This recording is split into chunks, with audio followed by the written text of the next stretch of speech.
Jatim News bagi-bagi giveaway. Temukan thumbnail dengan tanda khusus giveaway ready. Simak terus dan tonton videonya, serta dapatkan kode dalam video seperti beliau ya, sahabat bahagia. Dan kebetulan kita nanti akan bahas 05. apa sih yang dimaksud vitamin D yang kadang-kadang sekarang ini lagi menggegarkan di kondisi yang 44. COVID seperti ini ya. Kita sapa. Assalamualaikum Dokter Ike. Waalaikumsalam warahmatullahi wabarakatuh, Dokter Edi. Gimana kabarnya dok hari ini? Alhamdulillah sehat, 21. bahagia.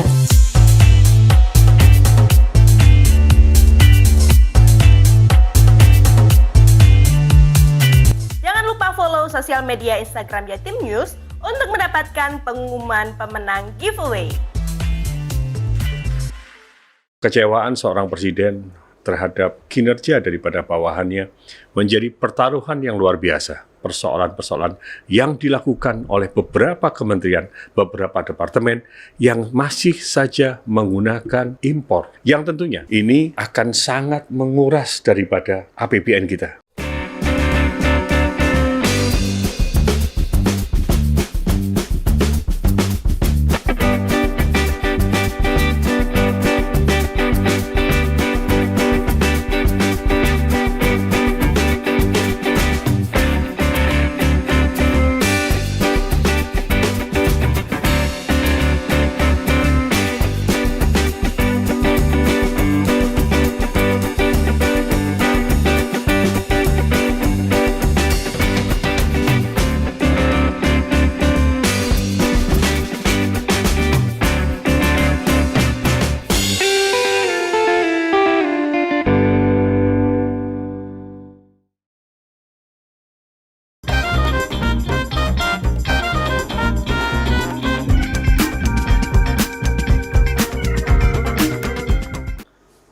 Assalamualaikum warahmatullahi wabarakatuh. Saudara-saudara sekalian, ketemu kembali kita di Opini.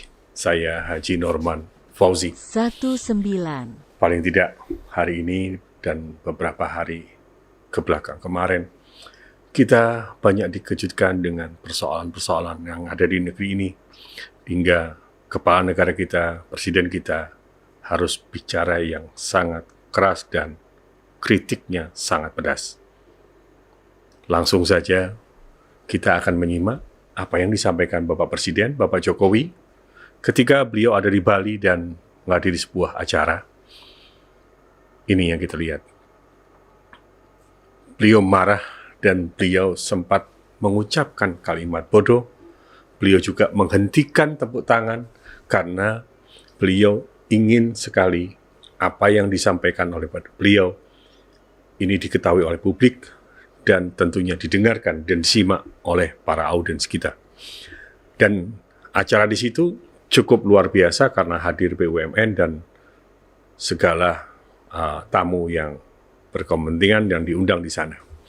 Saudara sekalian, kenapa perlu kita angkat seperti ini?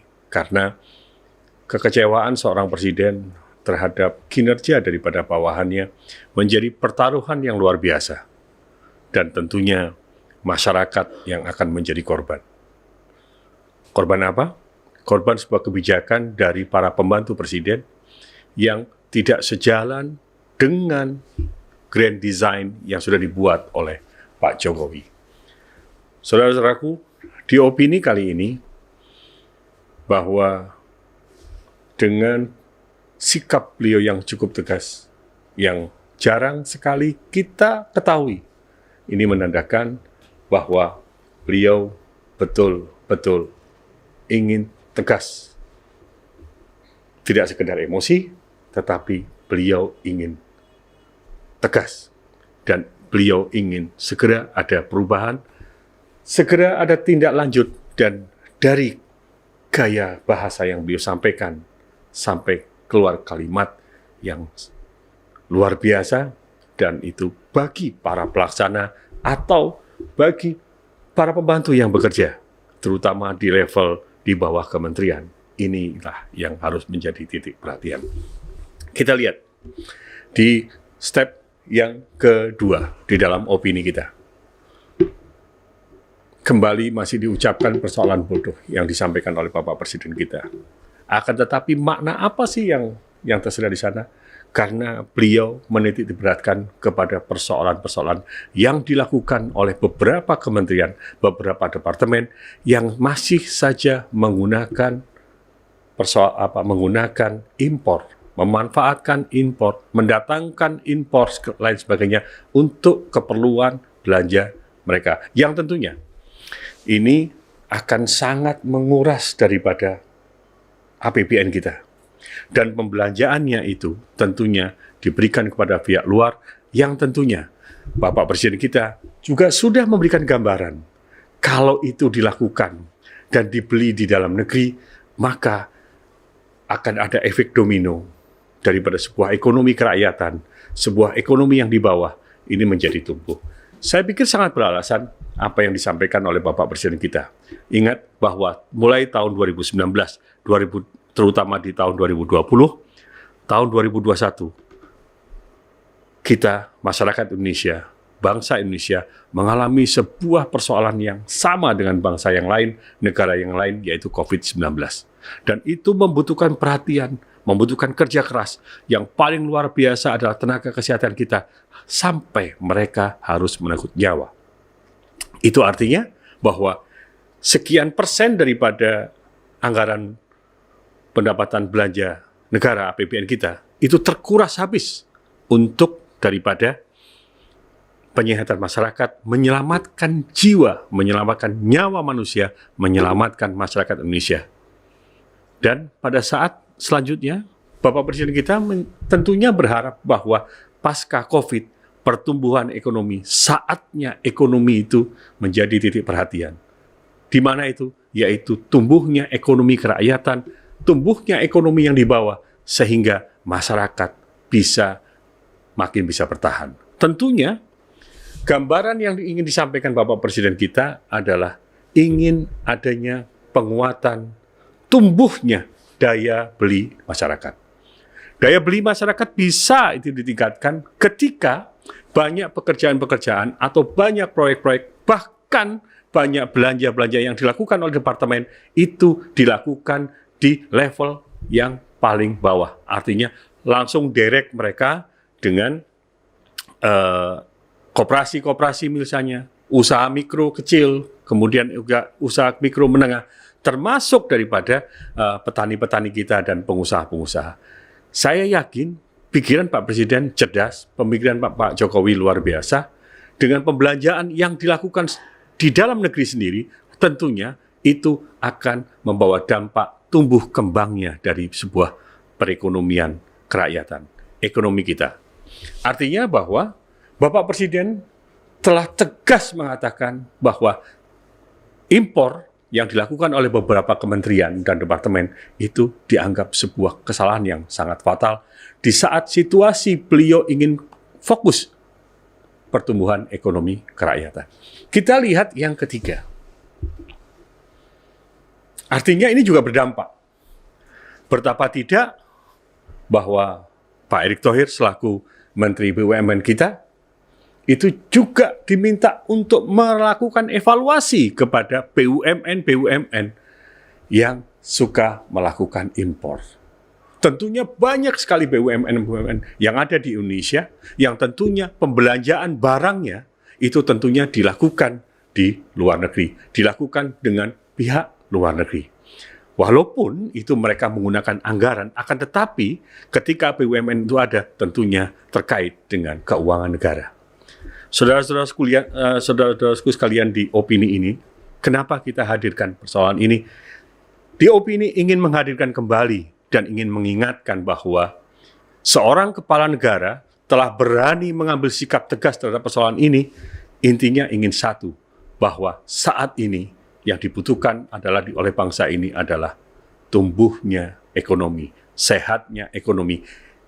Istilah kita yang paling bawah, rakyat butuh makan, rakyat butuh penghasilan, dan yang paling utama adalah masyarakat kita butuh kepastian daripada bagaimana proses jalannya pembelanjaan yang dilakukan oleh sebuah BUMN.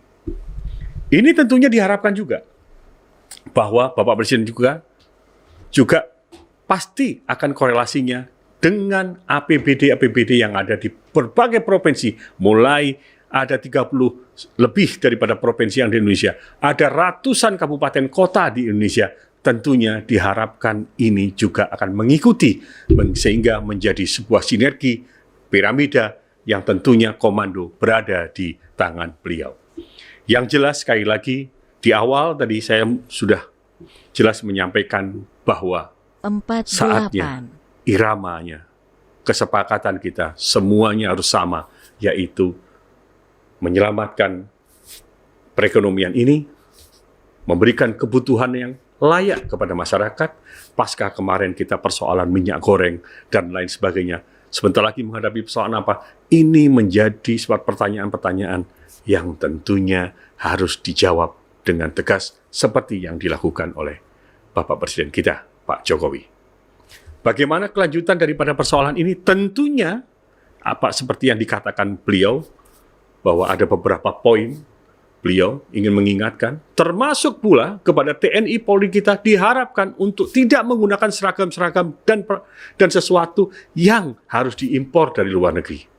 Tentunya produk-produk nasional, produk-produk unggulan nasional harus semakin diperhatikan dan perlu adanya top up atau ditumbuhkan kembali. Karena apa? Di situ akan menyerap tenaga kerja dan tentunya putra-putra bangsa ini butuh pekerjaan. Intinya bahwa di saat COVID kemarin kita betul-betul lelah, korban jiwa, dan di saat-saat COVID ini masyarakat tidak bisa kemana-mana. Dan saatnya sekarang adalah penyehatan ekonomi kita dan masyarakat butuh makan. Masyarakat kita butuh penghasilan. Sehingga diharapkan BUMN maupun pemerintah kota, provinsi, pemerintah kota, kabupaten, bahkan pemerintah provinsi mencurahkan perhatiannya yang luar biasa untuk pertumbuhan ekonomi. Artinya apa? UMKM kita harus diperhatikan, koperasi kita harus diperhatikan, pedagang-pedagang kecil kita harus diperhatikan, karena itu yang ada. Kita bayangkan ketika tumbuhnya perekonomian kita, tidak harus disegelintir orang, tetapi pertumbuhan itu harus merata, mulai dari Sabang sampai Merauke, sehingga warga masyarakat kita mampu menikmati kemakmuran yang betul-betul makmur. Kita lihat yang berikutnya. Ini yang menarik. Memang beberapa menteri kita punya pendidikan yang luar biasa. Menteri kita juga mempunyai latar belakang yang luar biasa. Akan tetapi, mungkin mereka lupa bahwa ketika mereka menciptakan marketplace, mereka menciptakan sebuah perdagangan yang semuanya bisa dilakukan secara online dan semua tidak harus ketemu antara pembeli dan penjual, akan tetapi sudah sangat bahaya sekali. Karena sejak tahun 2021, impor itu sudah mulai dilakukan. Artinya apa? Masyarakat pun sekarang bisa memesan barang. Nah, ini juga saya harapkan kepada masyarakat kita untuk mengurangi daripada konsumsi kita terhadap barang-barang impor. Kita perbanyak barang-barang yang dijual oleh saudara kita sendiri, tetangga kita sendiri, kerabat kita sendiri, sahabat kita sendiri, rekan kita sendiri, agar mereka juga punya kesempatan untuk tumbuh dan berkembang. Kita bayangkan kalau keuangan negara yang di APBN itu kemudian didistribusikan ke bawah kepada UKM dan lain sebagainya, tentunya dari situ masyarakat akan mendapatkan penghasilan dan mereka bisa menghidupi keluarganya dengan baik. Tentunya sebuah marketplace itu adalah sebuah ruang yang di mana semua bisa memesan barang dan semua bisa melihat tanpa kita harus bisa melihat secara langsung. Ini adalah kelebihan sebuah era digital, ini adalah kelebihan era daripada media sosial. Sehingga harapan kita, mungkin kementerian itu menginginkan adanya sebuah persaingan yang sehat, menginginkan sebuah harga yang memang standar, menginginkan sebuah proses yang betul-betul clear and clean. Akan tetapi, sebuah kebijakan itu butuh kecerdasan, sikap, dan sebuah tindakan butuh kearifan dalam arti kita, yaitu kearifan lokal. Kemudian, setelah yang disampaikan oleh Ketua DPD kita, tentang temuan mulai tahun 2021 tentang impor, bagaimana? Yang terakhir ini ingin kita tampilkan. Diharapkan bahwa tidak saja pemanfaatan hasil-hasil riset daripada anak-anak bangsa kita. Temuan-temuan ini tentunya tidak harus dilakukan dengan pembelian barang-barang luar negeri. Seringkali kita sampaikan, bahkan di opini-opini sebelumnya, kita mengatakan terlalu banyak ide-ide hebat di negeri ini, tetapi sangat sedikit orang yang mampu mengkonsolidasikan ide-ide hebat itu untuk menjadi sebuah kemanfaatan dan kemakmuran. Saudara-saudaraku sekalian di opini ini, tentunya bahwa teruskah kita akan bermimpi dan teruskah kita terbangun atas mimpi itu? Paling tidak, kita harus berupaya untuk tetap komitmen konsisten. Dan dari penjelasan-penjelasan tadi, yang jelas bahwa seorang yang memimpin sebuah departemen harus diingatkan kembali untuk punya komitmen terhadap kebangsaan ini, komitmen kepada kerakyatan ini, komitmen kepada perhatian kepada tumbuh kembangnya perekonomian kerakyatan. Saudara-saudaraku sekalian, di opini ini, harapan kita ke depan adalah kita harus selalu makin terbaik. Kesimpulan yang kita bisa sampaikan ada beberapa, 5 tadi yang kita sampaikan. Yang pertama, emosinya dan ketegasan seorang Presiden Jokowi terhadap persoalan-persoalan yang dihadapi, yang diketahui. Tentunya intelijen dalam persoalan ini melihat bagaimana alur persoalan perdagangan, alur keluar masuknya barang. Ini juga menjadi titik perhatian. Beliau tentunya punya dasar, beliau juga punya data, semuanya by data. Yang kedua, bahwa sekali lagi beliau ingin mengingatkan semua institusinya, baik itu TNI, Polri, dan yang lainnya, untuk kembali menjadi sebuah satu kesatuan pandang pendapat untuk membeli dari bangsa sendiri, untuk membantu bangsa sendiri, dan untuk membantu rakyat sendiri, karena kondisi kita yang masih belum kuat. 68. Saudara-saudaraku sekalian, di opini ini, di akhir daripada perjumpaan kita, saya ingin menyampaikan bahwa ayo kita bangun mimpi itu, karena mimpi itu milik kita dan ini bangsa kita.